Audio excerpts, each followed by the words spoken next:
नमस्कार, सी न्यूज भारत में आप सभी का स्वागत है। इस वक्त मैं आपके साथ ऋचा सिंह। वक्त हो चुका है खबरें अब तक का। खबरें अब तक में आज हम जिन मुद्दों पर बात करेंगे, आइए पहले उस पर एक नजर डाल लेते हैं। प्रेमी के लिए पति की कातिल बनी पत्नी सोनम रघुवंशी। मोदी सरकार को केंद्र में सत्ता संभालते पूरे हुए 11 साल। यूपी में सपा के पीडीए फॉर्मूले के जवाब में बीजेपी का जातीय संतुलन दांव। साथ ही अंत में आपसे एक खास मुद्दे पर भी चर्चा करेंगे, लेकिन उससे पहले एक नजर डाल लेते हैं इस वक्त की बड़ी हेडलाइंस पर। मोदी सरकार के पूरे हुए 11 साल, जेपी नड्डा ने गिनाई उपलब्धियां। राहुल का मोदी सरकार पर हमला, कहा वर्तमान की बात बंद कर 2047 के सपने दिखा रहा केंद्र। मुंबई अटैक मास्टरमाइंड तहव्वुर राणा को दिल्ली कोर्ट से राहत, परिवार से बात करने की मिली इजाजत। अखिलेश यादव का सीएम योगी पर तीखा तंज, बोले उनमें जमीन पर उतरने का साहस नहीं। एलजी डीजीएमओ राजीव घई का प्रमोशन ऑपरेशन सिंदूर के समय चर्चा में आए थे। राजस्थान शिक्षा मंत्री को बंद लिफाफे में थमाए 5000, पुलिस ने टीचर को किया अरेस्ट। केरल में कार्गो शिप में धमाका, 50 कंटेनर समुद्र में गिरे, 4 क्रू लापता। हाउसफुल 5 से हुआ अक्षय का बॉक्स ऑफिस कमबैक, पहले वीकेंड में ही टूटे रिकॉर्ड। सोना 1427 गिरकर 95,718 पर आया, चांदी 1.05 लाख किलो के ऑल टाइम हाई पर पहुंची। एमपीसी के फैसलों से बाजार में मजबूती बरकरार, सेंसेक्स 256 अंक उछला, निफ्टी 25,100 के पार। तो चलिए शुरू करते हैं खबरों का सिलसिला और बात करते हैं अपनी पहली खबर के बारे में। आज हम आपको एक ऐसी सनसनीखेज कहानी बताने जा रहे हैं जिसमें प्यार, धोखा और साजिश ने मिलकर रचा एक ऐसा खेल जिसमें एक नवविवाहित जोड़े का हनीमून कत्ल की एक दर्दनाक कहानी में बदल गया। जी हां, बात हो रही है राजा रघुवंशी मर्डर केस की, जिसकी गुत्थी अब पूरी तरीके से सुलझ चुकी है और जो सच सामने आया है वो हैरान कर देने वाला है। सवाल ये है कि क्या प्यार में अंधा होना अब इतना आम हो गया है कि लोग शादी जैसे पवित्र रिश्ते को भी मिट्टी में मिला दें? क्या एक पत्नी इतनी बेरहमी से अपने पति को मौत के घाट उतार सकती है? दरअसल मेघालय में हनीमून मनाने गए इंदौर के नवविवाहित दंपत्ति की प्रेम कहानी अचानक एक खौफनाक साजिश में तब्दील हो गई, जब पति राजा रघुवंशी की लाश एक गहरी खाई में मिली और पत्नी सोनम रघुवंशी उत्तर प्रदेश के गाजीपुर में एक ढाबे से संदिग्ध अवस्था में बरामद हुई। इस सनसनीखेज हत्याकांड में अब सबसे बड़ा खुलासा हुआ है। राजा की हत्या उसकी पत्नी सोनम ने अपने प्रेमी और सहयोगियों के साथ मिलकर करवाई थी। आपको बता दें कि राजा और सोनम की शादी 11 मई को इंदौर में धूमधाम के साथ हुई थी। 20 मई को दोनों हनीमून मनाने मेघालय रवाना हुए। 23 मई को दोनों शिलोंग में अचानक लापता हो गए। 24 मई को उनका स्कूटर एक कैफे के बाहर लावारिस मिला और 2 जून को राजा की लाश एक खाई में मिली। इस बीच सोनम भी लापता रही, लेकिन 5 जून को वो उत्तर प्रदेश के गाजीपुर जिले में एक ढाबे पर मिली। सोनम ने दावा किया कि उसे किसी ने अगवा किया था और वो खुद को पीड़िता बता रही है, लेकिन पुलिस की गहन जांच और मोबाइल कॉल डिटेल्स ने मामला पूरी तरीके से पलट दिया। जांच में पता चला कि सोनम का अफेयर राज कुशवाहा नामक युवक से चल रहा था, जो सोनम के पिता की प्लाईवुड फैक्ट्री में काम करता था। सोनम और राज लंबे समय से एक दूसरे के संपर्क में थे। सूत्रों के मुताबिक राज ही इस हत्या की पूरी साजिश का मास्टरमाइंड था। सोनम के साथ मिलकर उसने राजा की हत्या के लिए विक्की ठाकुर, आकाश और आनंद नामक 3 अन्य लोगों को भी शामिल किया। वहीं जांच को लेकर कुछ अहम सवाल हैं जो लोगों के जहन में घूम रहे हैं, और वो हैं, क्या सोनम सच में अगवा हुई थी या ये सब एक और झूठ था? हत्या के पीछे सिर्फ एक प्रेम प्रसंग था या और कोई बड़ी वजह? क्या इस साजिश में और लोग भी शामिल हैं? फिलहाल सोनम पुलिस की हिरासत में है और पूछताछ जारी है। पुलिस सीसीटीवी फुटेज खंगाल रही है ताकि ये पता चल सके कि सोनम गाजीपुर कैसे पहुंची और उसे ढाबे पर कौन छोड़ गया था। राजा रघुवंशी मर्डर केस ने एक बार फिर ये साबित कर दिया है कि सबसे बड़ा धोखा कभी कभी सबसे करीबी रिश्ते से ही मिलता है। ये सिर्फ एक हत्या नहीं, बल्कि विश्वास, रिश्ते और मानवता पर सवाल उठाने वाली घटना है। इस केस ने समाज को ये सोचने पर मजबूर कर दिया है कि क्या कोई इंसान प्यार के नाम पर इतनी हदें पार कर सकता है कि वो अपने जीवन साथी की ही हत्या करवा दे। पुलिस की जांच अभी जारी है, लेकिन एक बात तय है कि राजा रघुवंशी की मौत सिर्फ एक हत्या नहीं, बल्कि एक ऐसे रिश्ते की ट्रेजेडी है जो झूठ, छल और लालच से बुनियादी स्तर पर टूट चुका था। खैर, बढ़ते हैं हम अपनी अगली रिपोर्ट की ओर। मोदी सरकार को आज यानी 9 जून को 11 साल पूरे हो गए हैं। जी हां, मोदी सरकार को केंद्र में सत्ता संभालते हुए आज 11 साल पूरे हो गए हैं। उन्होंने अपने तीसरे कार्यकाल का 1 साल पूरा कर लिया है। 26 मई 2014 को नरेंद्र मोदी ने देश के 15वें प्रधानमंत्री के तौर पर शपथ ली थी। सबका साथ सबका विकास के नारे के साथ शुरू हुई इस यात्रा ने बीते 11 सालों में कई बड़े मुकाम तय किए हैं।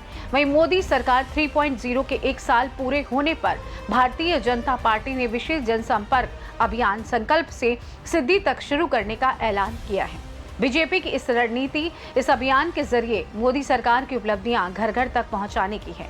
वहीं मोदी सरकार की उपलब्धियों की बात करें, 2014 में ऐतिहासिक जीत के साथ एनडीए की सत्ता में वापसी, 2016 में नोटबंदी और जीएसटी जैसे बड़े आर्थिक फैसले, 2019 में दूसरी बार पूर्ण बहुमत के साथ वापसी, जम्मू कश्मीर से अनुच्छेद 370 हटाना, कोरोना महामारी से निपटने की चुनौती और वैक्सीनेशन अभियान, नए संसद भवन का उद्घाटन और एक राष्ट्र एक चुनाव जैसे बड़े प्रस्ताव, सर्जिकल स्ट्राइक और एयर स्ट्राइक, राम मंदिर निर्माण, ये थी मोदी सरकार के कार्यकाल की उपलब्धियां। लेकिन कहते हैं ना कि हर अच्छाई के साथ कोई ना कोई बुराई भी होती है। यानी अगर मोदी सरकार में कुछ अच्छे कार्य हुए हैं तो कुछ कार्यों की विपक्ष ने आलोचना की है और उसका विरोध भी किया है। इस 11 वर्षों में सरकार की उपलब्धियां जितनी बड़ी रही उतनी ही आलोचनाएं भी होती रही। महंगाई, बेरोजगारी और लोकतांत्रिक संस्थाओं की स्थिति को लेकर विपक्ष लगातार सवाल उठाता रहा। जैसे महंगाई और बेरोजगारी पर लगातार सवाल, किसान आंदोलन, सीए और एनआरसी को लेकर विरोध, विपक्ष द्वारा लोकतांत्रिक संस्थाओं की स्वतंत्रता पर सवाल, महिला आरक्षण बिल पर देरी की आलोचना। देखा जाए तो 11 साल सत्ता में रहना आसान नहीं होता। मोदी सरकार ने कुछ फैसलों से उम्मीद जगाई तो कुछ से विवाद खड़े हुए। अब जब मोदी सरकार अपने तीसरे कार्यकाल की ओर बढ़ रही है तो ये देखना दिलचस्प होगा कि अगले 5 साल देश को किस दिशा में ले जाते हैं। क्या जनता फिर से मोदी सरकार पर भरोसा जताएगी या कोई नया बदलाव देखने को मिलेगा? क्या विपक्ष कोई नया विकल्प बन पाएगा? खैर, बढ़ते हैं हम अपनी अगली रिपोर्ट की ओर। उत्तर प्रदेश की राजनीति में अब 2027 के विधानसभा चुनाव की सुगबुगाहट तेज हो गई है।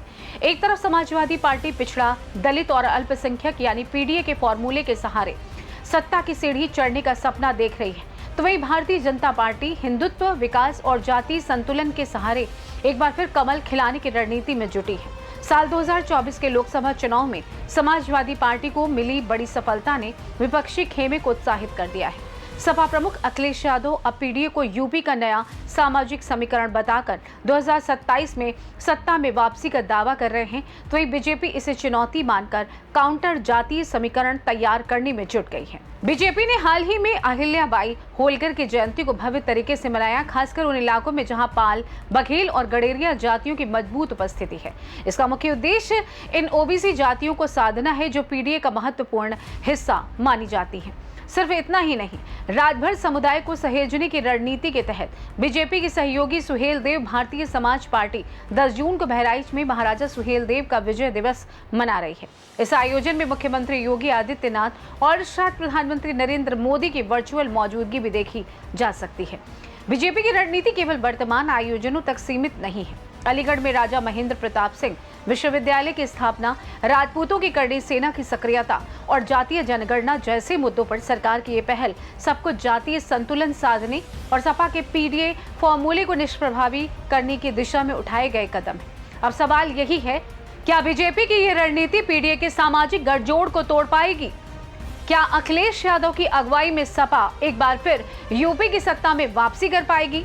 इन सवालों का जवाब हमें 2027 के नतीजों में मिलेगा, लेकिन इतना तय है कि राजनीतिक शतरंज की बिसात बिछ चुकी है और हर चाल सोच समझकर चली जा रही है। राजनीति के इस खेल में कौन मारेगा बाजी, सपा की पीडीए रणनीति या बीजेपी का जातीय संतुलन? इसका असली फैसला तो जनता करेगी, लेकिन लोकसभा चुनाव में मिली जीत के साथ सपा के हौसले बुलंद हैं। सपा प्रमुख अखिलेश यादव जोरों शोरों से पीडीए की बात कर रहे हैं। इसी फॉर्मूले के सहारे अखिलेश 2027 में जीत के बाद उत्तर प्रदेश में सपा की सरकार बनाने का दावा कर रहे हैं। बीजेपी उनके इस दावे को पंचर करना चाहती है, इसलिए वो अपने स्तर पर पीडीए के फॉर्मूले को ध्वस्त कर उसका काट निकालने में जुटी हुई है। अब इस दिशा में सपा को कितना फायदा होता है और बीजेपी कितना फायदा उठा पाती है, उसका पता हमें 2027 के उत्तर प्रदेश विधानसभा चुनाव के परिणामों में ही नजर आएगा। खैर, जाते जाते आपको एक और अहम मुद्दे से रूबरू करवा देते हैं। राजा रघुवंशी केस ने एक बार फिर से ये सोचने पर मजबूर कर दिया है कि आखिर पति पत्नी के रिश्ते में भरोसा, समझ और त्याग कितना बचा है। इस केस ने न सिर्फ कानून की दीवारों को झकझोरा बल्कि समाज के उन रिश्तों को भी आईना दिखाया जो बाहर से तो परिपूर्ण दिखते हैं लेकिन भीतर से कहीं टूटे हुए होते हैं। राजा रघुवंशी एक सफल बिजनेसमैन और उनकी पत्नी सोनम रघुवंशी की कहानी आम लगती थी। प्यार, शादी और एक साथ जीवन की शुरुआत। लेकिन जब केस की परतें खुली तो सामने आया दर्द, अविश्वास और अकेलेपन का वो चुप्पी भरा संसार जो अक्सर हमारे आसपास बिखरा रहता है, लेकिन हम उसे देखना नहीं चाहते। कहा जाता है कि रिश्ते शब्दों से नहीं एहसासों से चलते हैं, लेकिन जब उन एहसासों में शक की दरारें पड़ जाएं तो विश्वास की इमारत गिरने में वक्त नहीं लगता। राजा रघुवंशी हत्याकांड ने पूरे शहर को झकझोर कर रख दिया है। एक प्रतिष्ठित और प्रभावशाली बिजनेसमैन की हत्या ने न सिर्फ कानून व्यवस्था पर सवाल उठाए हैं बल्कि उस रिश्ते की नींव को भी खंगाल दिया है जिसे हम पवित्र बंधन कहते हैं, यानी पति और पत्नी का रिश्ता। राजा रघुवंशी की हत्या कोई साधारण वारदात नहीं थी। ये एक ऐसा अपराध था जिसमें भावनाओं की उलझन, रिश्तों की दरारें और विश्वासघात का जहर बुरी तरीके से घुल चुका था। जब दो लोग एक दूसरे के साथ जीवन भर का साथ निभाने की कस्में खाते हैं तो फिर ऐसा क्या हो जाता है कि एक की सांसें दूसरे के लिए बोझ बन जाती हैं। राजा रघुवंशी की हत्या ने यह सवाल जरूर छोड़ा है कि क्या आज के रिश्ते भरोसे पर नहीं, जरूरतों पर टिके हैं। जांच अभी जारी है, लेकिन राजा रघुवंशी की मौत उन तमाम रिश्तों के लिए एक चेतावनी है जो बाहर से मुस्कुराते हैं पर अंदर से टूट रहे होते हैं। ये एक हत्याकांड नहीं, एक रिश्ते की मौत भी थी और शायद इंसानियत की भी। खैर, आपके इस मुद्दे पर क्या राय है हमें कमेंट करके जरूर बताइएगा। तब तक दीजिए अनुमति। नमस्कार।